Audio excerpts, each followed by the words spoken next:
స్తోత్రం. ఈ 4 కుటుంబాల గురించి మనం ఈరోజు విందాం. హల్లెలూయా. మొట్టమొదటి కుటుంబం మనకి యోబు గ్రంథంలో కనపడతాడు. స్తోత్రం.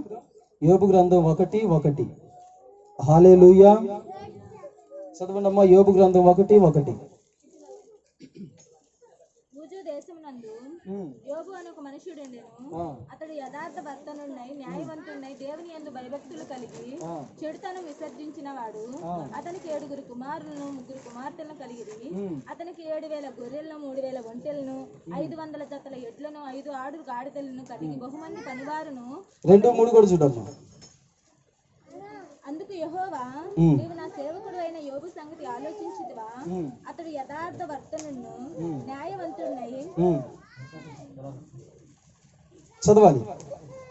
దేవుని యందు భయభక్తులు కలిగి చెడుతనం విసర్జించిన వాడు. దేవుని యందు భయభక్తులు గలవాడై చెడుతనమును విసర్జించిన వాడు. హల్లెలూయా. ఆ భూమి మీద అతని వంటి వాడును మరొకడు లేడు అని ప్రభువే సాక్ష్యం ఇస్తున్నాడు. స్తోత్రం. నాకు కుటుంబం ఉందన్న వాళ్ళంతా చేతులు ఎత్తుతారా? హల్లెలూయా. ఉందా? కుటుంబం ఉందా? కుటుంబం ఎప్పుడైతే తెలుసా? భార్యాభర్తలు ఉండి వాళ్ళకి ఒక బిడ్డ ఉంటే కుటుంబం. బిడ్డ లేకపోయినా భార్యాభర్తలు. ఇప్పుడు నరుడు ఒంటరిగా ఉండటే మంచిది కాదు అని నరుడికి దేవుడు ఎవరిని జతపరిచాడు? స్త్రీని జతపరిచాడు. ఎప్పుడైతే స్త్రీ జతపడిందో అప్పుడు కుటుంబం. స్తోత్రం. నీ ఒక కుటుంబం, దేవుడి ద్వారా కట్టబడిన కుటుంబం. కుటుంబాలు దేవుడి ద్వారా కట్టబడిన కుటుంబాలు, దేవుని సన్నిధికి నడిచే కుటుంబాలు, దేవుని సన్నిధిలో ఆరాధించే కుటుంబాలు ఎలాగుండాలి అంటే బైబిల్లో ఒక 4 కుటుంబాలు ఉండేవి. ఈ 4 కుటుంబాలలో మొట్టమొదటి కుటుంబం యోబు కుటుంబం. హల్లెలూయా. ఎవరి కుటుంబం ఇది? యోబు కుటుంబం. యోబు కుటుంబం ఎలా ఉండేది అంటే నీతిమంతుడును యథార్థవంతుడును న్యాయవర్తుడును దేవుని యందు భయభక్తి కలిగిన కుటుంబం ఈ యొక్క యోబు కుటుంబం. హల్లెలూయా. అంటే ఎప్పుడు దేవుని యందు భయభక్తులు కలిగిన కుటుంబం అంటే శ్రమలోను ఆపదలోను లేమిలోను కరువులోను అపజయాల్లోను లోటు ప్రతి విషయంలోనూ యోబు కుటుంబం దేవుని యందు భయభక్తి కలిగిన కుటుంబం. హల్లెలూయా. హల్లెలూయా. అంటే లోకమంతా ఏ పరిస్థితుల్లో ఉన్నా, వారి ఎదిరింటోళ్ళు, వారి ఇటుపక్క వారు అటుపక్క వారు ఏ పరిస్థితుల్లో ఉన్నా, యోబు కుటుంబం కాడికి వచ్చేటప్పటికి అతడు నీతివంతుడును యథార్థవంతుడును దేవుని యందు భయభక్తి కలిగి చెడుతనమును విసర్జించిన కుటుంబం అది. హల్లెలూయా. ఏ తనమును విసర్జించిన కుటుంబం? చెడుతనమును విసర్జించిన కుటుంబం. మొన్న మధ్య ఒక ఇంటికి గృహప్రవేశానికి పిలిచారు చానాల క్రితం. ఆ ఇంటికి నేను గృహప్రవేశానికి వెళ్ళా. ఆ ఇంట్లో ఇటుపక్క ఒక రిబ్బన్ కట్టి ఉంది, అటుపక్క ఒక రిబ్బన్ కట్టి ఉంది. మొత్తానికి 2 రిబ్బన్లు కట్ చేశా. ఈ 2 రిబ్బన్లు కట్ చేసేటప్పుడే నాకు లోపల ఏయో ఆ నీచమైన మాటలు వినిపిస్తున్నాయి. నేను అవి కట్ చేసేటప్పుడే బ్రదరు ఏంటి లోపల ఏది వినిపిస్తున్నాయి అంటే, అవి ఏమి లేదు నువ్వు కట్ చేయన్న అంటాడు. ఆ మొత్తానికి తాగుబోతులు మాటలు నాకు లోపల వినపడుతున్నాయి. ఈడేం బయట రిబ్బన్ కట్టి నువ్వు కట్ చేయన్న అంటున్నాడు. సరే మొత్తానికి ఏమైంది, నా పని నేను చేసుకుని పోవాలి కదా అని నేను రిబ్బన్ కట్ చేసి ఆ గేట్ దాటి లోపలికి వెళ్ళి ప్రార్థన చేస్తుంటే లోపల తాగుబోతులు తాగి నా తానందం నాట్యం ఆడుతున్నారు. నేనన్నా, పెద్దయినా ఇదేం పని? యోబు ఇల్లు వల్లే నీ ఇల్లు ఉంది, నీ ఇంట్లో ఈ చెడుతనం ఏంది అని నేను అడిగా. అన్నా ఇది ఇదే అదేనన్నా, నువ్వు ఈ గదిలో ప్రార్థన చేయి, ఈ గదిలో మీరు భోజనాలు చేయండి. ఆ గది ఎవరికి ఇచ్చివంటే, ఆ గది మా పెద్దోడు ఫ్రెండ్స్ ఉన్నారంటే పెద్దోడు ఫ్రెండ్స్ని తీసుకొచ్చుకున్నాడన్నా. మరి నీకు కాదంటే వాడు ఊరుకోవట్లేదు. 4 ఫుల్ బాటిల్ తెచ్చుకున్నారు. మాడోళ్ళు ఉదయాన్నే లేచి కొద్దిగా చికెన్ ఫ్రై చేసి ఇచ్చేసింది. వాళ్ళు ఏదో పార్టీ చేసుకుంటున్నారులే నా ఇంట్లో. నీతిమంతుల గుడారాలలో ఇది తగదు. నీకు తెలియదా ఈ సంగతి? నీతిమంతుల గృహాలలో చెడుతనము ఉండకూడదు. అందులో పరిశుద్ధులు భోంచేయాలి, పరిశుద్ధులు అడుగు పెట్టాలి, నీతిమంతులు ప్రభుని స్తుతించేటట్లుగా ఉండాలి. యోబు కుటుంబంలో చెడుతనము లేదు. వారి ఇంట్లో లేదు, వారి హృదయంలో లేదు, వారి తలంపులలోనూ లేదు. మరి ఇతడు దేవుడి యందు భయభక్తులు గలవాడు, ప్రతి విషయంలో దేవునికి సత్ప్రవర్తన కలిగిన వాడు యోబు. మరి ఈ కొందరు కుటుంబాల్లో చూస్తుంటే దేవుని స్తుతిస్తున్నారు, గృహాలలో చెడు కార్యాలు నిర్వహిస్తూనే ఉన్నారు. దేవునికి నచ్చని కార్యకలాపాలు జరుగుతూనే ఉన్నాయి. ఒక పక్కేమో సేవకులు కూర్చొని ఇంట్లో విందు చేస్తుంటే, మరొక పక్కేమో త్రాగుబోతులు భయంకరంగా తాగుతూ విచ్చలవిడిగా మాట్లాడుతూ ఉన్నారు. యోబు కుటుంబం అట్లాంటి కుటుంబం కాదు. స్తోత్రం. దేవునికి భయభక్తులు కలిగిన కుటుంబం. చెడుతనం ఇంట్లో లేదు, హృదయంలో లేదు, మనసులోను లేదు. ఇతని ఈ కుటుంబం ఎవరికి భయపడే కుటుంబం అంటే దేవునికి భయపడే కుటుంబం. హల్లెలూయా, హల్లెలూయా. కొందరు కుటుంబాలలో ఇలా భయంకరమైన సినిమాలు, భయంకరమైన నాటకాలు, భయంకరమైన సీరియల్స్, భయంకరమైన బూతులు, భయంకరమైన త్రాగుబోతు శాస్త్రాలు, ఇవన్నీ దేవుని బిడ్డల కుటుంబాలలో ఇవి ఉండకూడదు. హల్లెలూయా. ఒక యోబు కుటుంబం వచ్చేటప్పటికి దేవుని సన్నిధిలో భయభక్తి కలిగిన వాడు, చెడుతనమును గడప కూడా దాటనిచ్చిన వాడు కాదు, చెడుని ఇంటిలోనికి రానిచ్చేవాడు కాదు. చెడుని ఇంటి బయటే ఏదైనా సరే, త్రాగుబోతులు గాని, వ్యభిచారులు గాని, మాంత్రికులు గాని. ఈ మధ్య నేను మొన్న ఒక ఇంటికి వెళ్తే వాళ్ళు అన్న ప్రార్థన చేద్దురా అన్నారు. అప్పటికే అడిగి చెప్పి నేనేమో ఎవరిని అడిగి చెప్పాలి? లేదయ్యా, నేను ఇది పలాంది చేయాలనుకున్నా, నువ్వు అడిగి చెప్పు అంటే ఇది అన్న చిలక జోషిస్మా నేను అడిగి చెప్పేదానికి. వీళ్ళు అప్పటి నుంచి చెప్తుంటే నాకు అనుమానం వచ్చింది. హఠాత్తుగా వాళ్ళ ఇంటికి వెళ్ళా. వాడు ఒకడు దరిద్రుడు ఇంట్లో కూర్చున్నాడు, చేతులు ఇచ్చారు, ఇక చెప్పించుకుంటున్నారు. చూడండి, ఇక రకరకాలే చెప్పించుకుంటున్నారు తెలుసా. చేంజ్ చెప్పించుకుంటారు. హల్లెలూయా. మీరు తెలియనట్లు మాట్లాడద్దు, మీ అందరికీ తెలుసు. చేతులు చేంజ్ ఇచ్చుకుంటారు, జాతకం చెప్పించుకుంటారు. దేవుని బిడ్డలు చెయ్యి ఇచ్చా దరిద్రులకి. వారి జీవితాలు ఏందో వాళ్ళకి అర్థం కాక ఇల్లు తిరుగుతున్నారు. వాళ్ళ చరిత్రలు మార్చేవాళ్ళు లేక, వాళ్ళ బ్రతుకు మారక వాళ్ళే ఇల్లు తిరిగి పొట్ట పోషించుకుంటున్నారు. నీ చేయి తీసుకెళ్లి వాళ్ళ చేతుల్లో పెడితే వాళ్ళు ఏం చేస్తారు? హల్లెలూయా, హల్లెలూయా. నీ జీవితాన్ని ప్రభువుకు సమర్పణ చేయి. నీ గుడారంలో ఏ దుర్నీతి ఉన్నదో దాన్ని విడిచిపెట్టు, ఏ చెడు కార్యం ఉందో దాన్ని వదిలిపెట్టు. దేవుడికి నచ్చింది నీ గుడారంలో, నీ మనసులో నుంచి తీసివేసుకో మొదట. హల్లెలూయా. యోబు కుటుంబం దుర్నీతి గాని, చెడు గాని, దరిద్రప కార్యకలాపాలు గాని యోబు కుటుంబంలో జరగలేదు. యోబు ప్రతి చెడు కార్యాన్ని విసర్జించిన వాడు. అందుకని యోబు శ్రమ పడ్డను, యోబు నిందలు భరించినాను, మరలా యోబును ప్రభువు జ్ఞాపకం తెచ్చుకున్నాడు. హల్లెలూయా, హల్లెలూయా.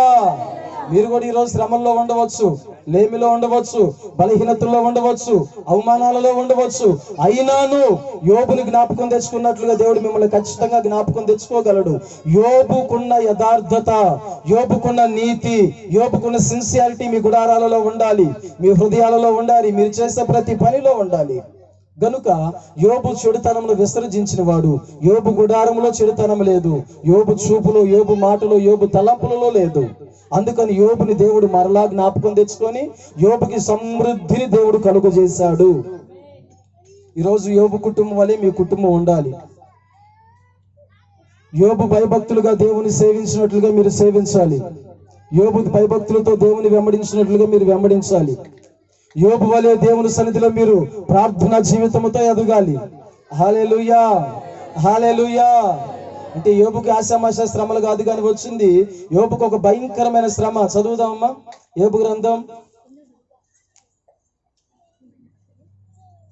హల్లెలూయా.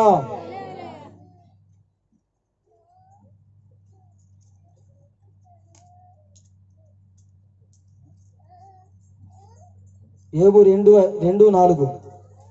అపవాది చర్మం కాపాడుకొనుటకై, చర్మమును తన ప్రాణమును కాపాడుకొనుటకై తనకు కలిగినది యావత్తును నరుడిచ్చును కదా. ఇంకొకసారి నీవు చేయి చాపి అతని ఎముకను, అతని దేహమును మొత్తిన ఎడల అతడు నీ ముఖం ఎదుటనే దూషించి నిన్ను విడిచిపోవును అనెను. అందుకు యెహోవా అతడు నీ వశమునున్నాడు, అతని ప్రాణం మాత్రమే నీవు ముట్టవద్దని సెలవిచ్చును. కాబట్టి అపవాది యెహోవా సన్నిధి నుండి బయలు వెళ్లి అరికాలు మొదలుకొని నడినెత్తి వరకు బాధగల ఆ కురుపులతో యోబును మొత్తెను. 9. చిల్ల పెంకు తీసుకుని బూడిదలో కూర్చుండగా అతని భార్య వచ్చి నీవు ఇంకను యథార్థతను వదలకయుందువా, దేవుని దూషించి మరణము కమ్మెనెను. చాలు. ఇంకనూ యథార్థతను వదలకుందువా. చూడండి, ఎప్పుడైతే యోబుకు శ్రమ, బాధ, నింద, ఆపద, ఆవేదన వచ్చిందో అప్పుడే దుష్టుడు ఇంకా యథార్థతను వదిలిపెట్ల. యోబు ఇంకా సిన్సియారిటీ వదిలిపెట్ల. ఇంకనూ తన హృదయం అనే గుడారంలోనికి ఏ చెడుని కూడా ఆహ్వానించిన వాడు కాదు యోబు. అప్పుడు మరలా సాతానుడు వెళ్ళాడు. పలు రీతులుగా దేవుని బిడ్డలను దుష్టుడు శోధిస్తాడు. ఏ పరిస్థితుల్లోనూ యోబు వలె దేవుని సన్నిధిలో భయభక్తులు కలిగి బ్రతికే ప్రజలుగా ఉండాలి. ఏ చెడు కార్యమును, ఏ దుర్నీతిని, ఏ అన్యాయపు కార్యాలను మీ గుడారంలోనికి సమీపించనివ్వకూడదు. అలాగున యోబు కుటుంబం బ్రతికినట్లుగా మీరు బ్రతికితే ఖచ్చితంగా మీ పూర్వ స్థితిని నా దేవుడు మీకు మరలా దయచేయగలడు. హల్లెలూయా, హల్లెలూయా. చూడండి, యోబు గురించి ఎత్తుగానే ఒక ఆమె నాకు జ్ఞాపకం వచ్చింది, నేను విన్నాను. ఆ యొక్క లండన్ లో ఒక దైవ సేవకుడు ఉన్నాడు, స్తోత్రం. సరెక్సు అనే ఒక దైవ సేవకుడు లండన్ లో ఇంచుమించు 50 సంవత్సరాలు దేవుని యొక్క సేవలు విరివిగా వాడబడ్డాడు. ఈ యొక్క దైవ సేవకుడు ఒక ఆమె విషయమై ఒక బొక్కు రాశాడు, స్తోత్రం. హల్లెలూయా.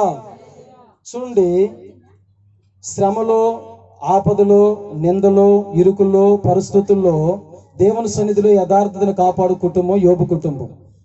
అలాగనే ఒక ఆమె గురించి ఒక దైవ సేవకుడు ఒక బొక్కు రాశాడు. ఇంచుమించు ఆయన సంఘం వచ్చేసి ఇతర లండన్ దేశంలో ఉండేదంట. ఆ దేశంలో ఒక ఆమె ఒక ఒంటరిగా ఉన్న స్త్రీ, ఒక ఒంటరిగా ఉంది. ఆమెకు భర్త లేడు, బిడ్డలు లేరు, నాన్న వాళ్ళు ఎవరు కూడా లేరు. ఇంచుమించు ఆమె దేవుని యొక్క మందిరానికి, సంఘానికి వందల వేల మంది ప్రజల్ని ఆమె దేవుని మందిరానికి నడిపించేది. హల్లెలూయా. అయితే అట్లా నడిపించే పరిస్థితుల్లో అనేకులను దేవుని మందిరానికి తీసుకొస్తుంది, అనేకులను దేవుని మందిరానికి తీసుకొస్తుంది, దేవుని సువార్తను ప్రకటిస్తుంది. హల్లెలూయా, హల్లెలూయా. దేవునికి మహిమ కలుగును గాక. హల్లెలూయా. అనేకమైన ప్రజలను దేవుని మందిరానికి నడిపించే ఆ పరిస్థితుల్లో ఆ దైవ సేవకుడు ఆమె గురించి ఒక సాక్ష్యం ఇస్తున్నాడు. అయ్యా, ఈ ముందే ఈమె భర్త లేడు, బిడ్డలు లేరు, దేవుని కొరకు, ఆయన సువార్త కొరకు ఎంత పాటుపడుతుందో, ఎంత శ్రమ పడుతుందో, ఎన్ని బాధలు వచ్చినా యథార్థంగా ఉండిద్ది, ఎన్ని శ్రమలు వచ్చినా నీతిగా బ్రతికిద్ది, ఎంత లేమి వచ్చినా ఆమె కాని దానిని ఆమె ముట్టదు. అయినా నువ్వు దేవుని యొక్క సన్నిధికి విస్తారమైన ప్రజల్ని నడిపించేదయ్యా అని సాక్ష్యం ఇచ్చాడు ఆ దైవ సేవకుడు. అయితే ఆమె అలాగున దేవుని మందిరానికి అనేకమైన ప్రజలను నడిపించేటప్పుడు అంట ఆమె 2 కాళ్ళకి ఒక భయంకరమైన అరుదైన ఒక వ్యాధి వచ్చింది. ఆ వ్యాధి అటు గాని ఇటు గాని కదిలే పరిస్థితి ఉండదు. అంటే అది ఒక ఏమంటారు, పక్షవాతం లాగా చలనం లేకుండా పడిపోయినాయి 2 కాళ్ళు. ఎవరి యథార్థంగా బ్రతుకుతూ, నీతిగా బ్రతుకుతూ, దేవుని సన్నిధిలో నమ్మకంగా బ్రతుకుతూ, దేవుని కొరకు అనేకమైన ఆత్మలను సంఘములో చేరుస్తూ దేవుని కొరకే ప్రయాసపడుతున్న ఆ తల్లి గారి యొక్క 2 కాళ్ళు, కూర్చోబా లేకపోతే మీరు వాక్యం చెప్పేటప్పుడు పిల్లల్ని అటు ఇటు పంపించవద్దు. హల్లెలూయా. యథార్థంగా బ్రతుకుతూ ఉంటే ఆమె 2 కాళ్ళకి ఏమొచ్చింది, ఇది ఒక పక్షవాతం వచ్చేసింది, చలనం లేని పని వచ్చింది. ఇక ఆ మంచంలో కూర్చొని ఏడుస్తుందంట. అయ్యా, నిన్నటిదాకా నీ సువార్త చెప్పా, నిన్నటిదాకా అనేకమైన ప్రజలను నడిపించా, నా కాళ్ళు ఇట్లా ఎందుకు అయిపోయినాయి అని కాదు ఆమె ఏడ్చింది. ఇప్పుడు నీ పరిచర్య నేను ఎలా చేయాలి? హల్లెలూయా. ఇప్పుడు నశించిపోతున్న వారికి సువార్త నేను ఎలా ప్రకటించాలి? త్రాగుడులో అనేకమైన కలాపాలలో ఉన్నవారికి నీ ప్రేమను గురించి నేను ఎలా ప్రకటించాలి? కదలలేకపోతున్నా, నడవలేకపోతున్నా, నన్ను జ్ఞాపకం తెచ్చుకోయి అంటే అప్పుడు ప్రభు ఆమెతో ఒక మాట మాట్లాడాడంటే ఏమనంటే, ఇదిగో నీకు మంచి చదువు ఉంది కదా, నీ చదువుతో నువ్వు కొన్ని ఉత్తరాలు రాయి, నీ ఫ్రెండ్స్, నీ స్నేహితులు ఉన్నారు కదా, అవి వారికి పంపించు, ఆ ఉత్తరాలలో తెలియని అభిషేకాన్ని నేను దాచిపెడతా, రాయి అని చెప్పాడంట దేవుడు ఆమెతోటి. స్తోత్రం.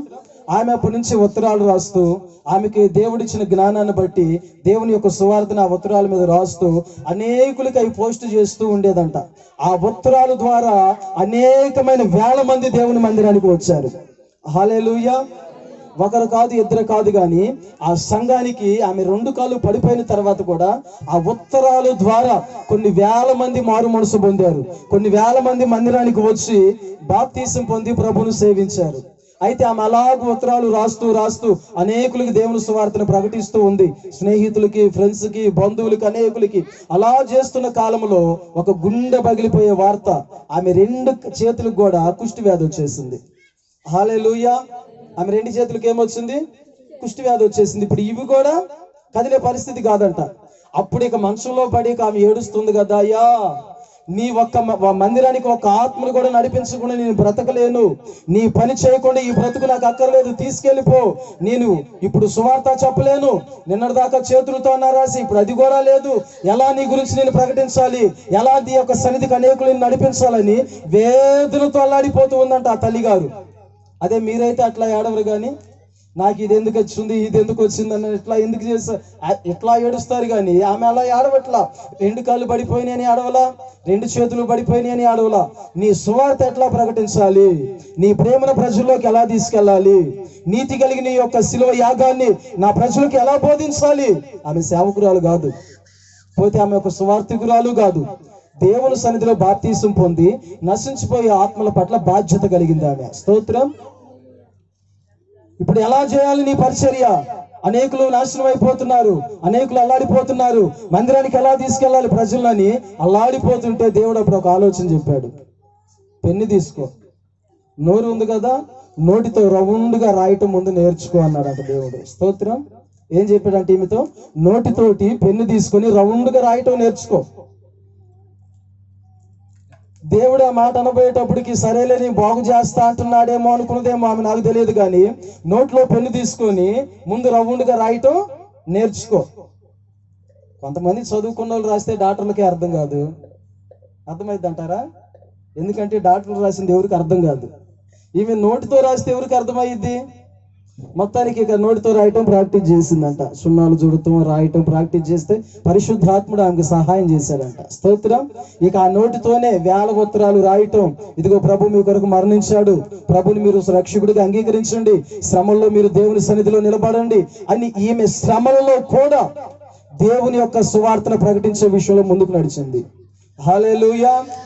శ్రమలో బాధలో కూడా 2 కాళ్ళు పడిపోయినా, 2 చేతులు పడిపోయినా ఆమెకున్న యొక్క ఆలోచన ఏంటంటే, నా దేవుడి గురించి ప్రకటన చేయాలి, నా దేవుడి గురించి అనేకులకు నేను తెలియచేయాలి, సువార్తను ప్రకటించాలని 2 కాళ్ళు 2 చేతులు పడిపోయినా దేవుని పట్ల ఒక బాధ్యత కలిగి ఉంది. 2 కాళ్ళు 2 చేతులు లేనామే దేవుని యొక్క సువార్తను చేయాలని ఉంది. 2 కాళ్ళు బాగుండి, 2 చేతులు బాగుండి, నోరు బాగుంది. ఎంతమందిని రక్షిస్తున్నారు మీరు? హల్లెలూయా. చిన్న శ్రమ రాగానే దేవుడు నాకు అన్యాయం చేశాడు అనే కుటుంబాలు లేకపోలేదు. చిన్న శోధన రాగానే దేవుడు నన్ను చేయి విడిచాడు అనే కుటుంబాలు లేకపోలేదు. కాస్తంత కరువు ఇంట్లోనికి రాగానే దేవుడు నా కుటుంబం మీదకి లేమి తెచ్చాడు అనే కుటుంబాలు లేకపోలేదు. యోబు కుటుంబం అలా అన్నది కాదు. ఈ దైవ సేవకుడు చెప్పిన ఈ తల్లిగారు అలా అన్నది కాదు. 2 కాళ్ళు పడిపోయినా ఎందుకు పడిపోయినా అన్న కుటుంబం కాదు ఆమెది. 2 చేతులు పడిపోయినా ఎందుకు పడిపోయినా అన్న కుటుంబం కాదు ఆమెది. శ్రమలలో కూడా దేవుని యందు భయభక్తులు నేర్చుకుంది. శోధనలోనూ దేవుని ప్రకటించడం నేర్చుకుంది. నిందలలోనూ దేవుడి కొరకు కొన్ని ఆత్మలను సంపాదించడం, వేదనతో ప్రార్థన చేసింది. ఎప్పుడైనా ప్రార్థన చేశారా మీరు? ఇట్లాంటి ప్రార్థన చేశారా? ఆమె చేసింది. నా 2 కాళ్ళు ఎందుకు పడిపోయినాయి, 2 చేతులు ఎందుకు పడిపోయినాయి అని చేయలా. అయ్యా, నీ సువార్త ప్రకటించకపోయిన నా బ్రతుకెందుకు? కొన్ని ఆత్మలకి నీ సువార్తని అందించి నీ జీవితం ఎందుకు? నశించిపోయే వారికి నీ ప్రేమను చారవేయలేని బ్రతికెందుకయ్యా? నడవలేను, చేతులతో నేను ఏ కరపత్రాలు రాయలేను, ఎందుకయ్యా ఈ బ్రతుకు తీసుకెళ్ళు అని ప్రార్థన చేసింది ఆమె. స్తోత్రం. మీరు చేశారు అట్లాంటి ప్రార్థన? 2 కాళ్ళు 2 చేతులు 2 కాళ్ళు లేని ఆమె అంత సువార్త చేసింది. అంత శ్రమలో కూడా దేవుని యందు అంత భయభక్తి కలిగి ఉంది. ఆ పరిస్థితుల్లో కూడా దేవుని యొక్క సువార్త కొరకు ప్రయాస తపన పడింది. ఈ రోజు మీకు ఆ ప్రయాస ఉందా? 2 కాళ్ళు ఉన్నాయి, 2 చేతులు ఉన్నాయి. దేవుడు కాస్త అంత బాధ తీసుకురాగలే. ఈ బాధ ఎందుకు వచ్చింది, ఈ శ్రమ ఎందుకు వచ్చింది అనే కుటుంబాలే గాని దేవుని కొరకు నేను ఏం చేశాను, దేవుడి కొరకు ఎంత ప్రయాసపడుతున్నాను, త్రాగుబోతులు నా బంధువులు నాశనం అయిపోతున్నారు, నా అన్నదమ్ములు చెడిపోతున్నారు, నా ఇంటి ఎదురు వాళ్ళు అనేకులు నాశనం అయిపోతున్నారు, దేవుని గుర్తించకుండా దేవుని ప్రేమ తెలియకుండా అనేకులు పాడైపోతున్నారు. దేవా, నా ద్వారా కొన్ని ఆత్మలను రక్షించమని ఏ రోజైనా నువ్వు ప్రార్థన చేసుకున్నావా? ఏ రోజైనా నీ ఎదురింటి కొరకు నువ్వు ప్రార్థన చేసావా? ఎప్పుడైనా అమ్మా ప్రార్థనకి వెళ్దారా అని పిలిచావనుకో, నీ బ్రతుకు తెలియదా, నన్ను ప్రార్థనకు రమ్మంటే ముందు నీ బ్రతుకు మార్చుకుంటున్నారు కొంతమంది. ఎందుకని? హల్లెలూయా. ఈ తల్లి గారు నా టొన్నలు కాదు. ఆమెను చూసాబ్బా, 2 కాళ్ళు లేవు, దేవుని ఎంత భయభక్తి కలిగి ఉంది. 2 చేతులు లేవు, అయినాను వాళ్ళ దేవుణ్ణి, ఆమె ఆశ్రయించిన దేవుణ్ణి ఎంత విరివిగా ప్రకటిస్తుంది. ఎందుకమ్మా ఇంత పిచ్చెందుకు నీకు దేవుడు అంటే? లేదయ్యా, నా దేవుడు కఠినమైన నా బ్రతుకును మార్చాడయ్యా. ఒకప్పుడు నా స్థితి వేరు, ఇప్పుడు నాకు నా దేవుడు ఇచ్చిన పరిస్థితి వేరు. అల్పకాల శ్రమకి నేను దేవుని సువార్తను మానేస్తానా? అల్పకాల లేమికి నా దేవుని యొక్క పనిని మానివేస్తానా? నా దేవుడు నా బ్రతుకును మార్చాడయ్యా. ఆయన గురించి చెప్పకుండా నేను ఉండలేను, ఆయన ప్రేమ గురించి కరపత్రాలు రాయకుండా నేను ఉండలేనని ఆమె అనేకులకు చెబుతుంటే, ఆమెను చూసి నీ యథార్థతను బట్టి నేను ప్రభుని నమ్ముకుంటానమ్మా, నీ సిన్సియారిటీని బట్టి నేను ప్రభు కాడికి వస్తానని ఆమె యథార్థ ప్రవర్తనను బట్టి, దేవుని యందు ఆమె ఉండే భయభక్తులు బట్టి, దేవుని సన్నిధిలో ఆమె కుటుంబం నడుచుకున్న ఆ యొక్క మంచి ప్రవర్తన బట్టి లక్షల వేల మంది ప్రభు సన్నిధికి వచ్చారు. హల్లెలూయా. ఈరోజు దేవుని సన్నిధికి అనేక ఆత్మలను నడిపించే కుటుంబమేనా నీది? ఇంటి ఎదురులతో సమాధానం ఉండదు, ఇంటి పక్కన వాళ్ళతో సమాధానం ఉండదు. పోనీ ఇది ప్రార్థనకు పోయే ఇల్లేని ఎవరైనా గుర్తించేదానికి ఏ రోజు కూడా ఇంట్లో మోకరించి ప్రార్థన చేసిన వాళ్ళు కాదు. ఆ ముసలమ్మ ఏడుస్తుంటేనంట ఇంట్లోకి రోద వినపడుతుందంట. ఒక సమస్తం కోల్పోయిన పిచ్చి గొడ్డేడ్చింది అట్ట ఏడుతుందంట. అమ్మో ఏం పోయిందో, భర్త లేడేమో, పిల్లలు పోయారేమో, సమస్తం పోయిందేమో, లేదంటే ఆరోగ్యం దెబ్బతిని ఈ ముందు ఏడుస్తుందేమో పోయి పలకరిస్తే, ఎందుకమ్మా ఈ రకంగా ఏడుస్తున్నావంటే, నా సువార్త, నా దేవుని సువార్తని ఎట్లా ప్రకటించాలి అంటుందంట ఆమె. నీ కాళ్ళు లేవు, చేతులు లేవు, ఒక ప్రక్కేమో అండలేదు, అన్నీ కోల్పోయావు, దేవుడు సువార్తను ప్రకటించాలని ఇంత తప్ప నీకు ఎందుకమ్మా అని వాళ్ళు అడిగితే, ఏమనయ్యా కాళ్ళు లేకపోయినా చేతులు లేకపోయినా దేవుడు నాకు ఆరోగ్యం ఇవ్వలేదా? నేను ఈరోజు బ్రతకటలేదా? ఒకప్పుడు నా దేవుడు నా పరిస్థితిని మార్చలేదా? ఈరోజు శ్రమ వచ్చిందని నా ఇంట్లోకి దుర్నీతిని నేను తీసుకొస్తానా? ఈరోజు లేమొచ్చిందని నా దేవుని పనిని మానివేస్తానా? నా దేవుడు నన్ను ఈరోజు శ్రమ పరిచాడు అని నా దేవుడిని నేను అవమాన పాలు చేస్తానా? లేదు. నా దేవుడు ఏది చేసినా నాకు మేలు చేసే దేవుడు. నా దేవుని పనిని నేను చేయాలి అని ఏడుస్తున్నానయ్యా అన్నది. ఏ రోజైనా అట్లాంటి ప్రార్థన మీరు చేసుకున్నారా? ఏ రోజైనా మీ ఫ్రెండ్స్ కొరకు మీరు కన్నీటి ప్రార్థన చేశారా? ఏ కాడికి వాళ్ళకి డాబా వచ్చింది, నాకు డాబా రాలేదు. వాళ్ళకి 10 సెంట్లు వచ్చింది, నాకు 2 సెంట్లు రాలేదు. వాళ్ళు బైక్ కొనుక్కున్నారు, నాకు కారు లేదు, నాకు సైకిల్ లేదు. ఏ కాడికి ఇదే గాని దేవుడు నిన్ను ఆశీర్వదించిన ఆశీర్వాదానికి బదులుగా ఆయన సన్నిధిలో భయభక్తులతో బ్రతుకుతున్నావా? లేదు. కొన్నాళ్ళు శ్రమ రావచ్చు, కొన్నాళ్ళు లేమి రావచ్చు, కొన్నాళ్ళు ఆర్థిక పరిస్థితులే నీ మీదకు రావచ్చు. ఆ పరిస్థితుల్లో కూడా దేవుణ్ణి ఎలాగూ సేవిస్తావని ఆయన ఒకవేళ పరీక్ష పెట్టి ఉండవచ్చేమో. అల్పకాల శ్రమకే నువ్వు దేవుడి పనిని విడిచిపెడితే ఎలా? దేవుడు సువార్తని విడిచిపెడితే ఎలాగూ? దేవుడు కాడ చేయవలసిన ఆ భయభక్తులతో కూడా ప్రార్థన చేయకపోతే ఎలా? హల్లెలూయా. యోబు కుటుంబం వల్లే మీ కుటుంబాలు ఉండాలి. హల్లెలూయా. ఉంటారా? యోబు దేవుని యందు భయభక్తి గలవాడు, యథార్థవంతుడును, దేవునికి భయపడువాడు, తన ఇంట్లో గాని తన హృదయంలో గాని చెడుకి స్థానము లేనివాడు. స్తోత్రం. కనుక ఈరోజు అనేకులు యోబు కుటుంబం వల్లే బ్రతకాలి. స్తోత్రం. ఏ రోజైనా ఒక్క ఆత్మలైన దేవుని మందిరానికి తీసుకొచ్చారా? మీరు తీసుకొచ్చారా? ఆత్మల రక్షణ కొరకే ఎప్పుడైనా ముసలమ్మ ప్రార్థన చేసినట్టు చేశారా? శ్రమలో కూడా దేవుని యందు భయభక్తులు నేర్చుకుందామె. ఆపదలో కూడా దేవుని సేవించడం నేర్చుకుందామె. యోబు కుటుంబం వల్లే మీ కుటుంబాలు ఉండాలి. హల్లెలూయా. హల్లెలూయా. మరొక కుటుంబాన్ని చూద్దాం. స్తోత్రం. అదే ఆదికాండ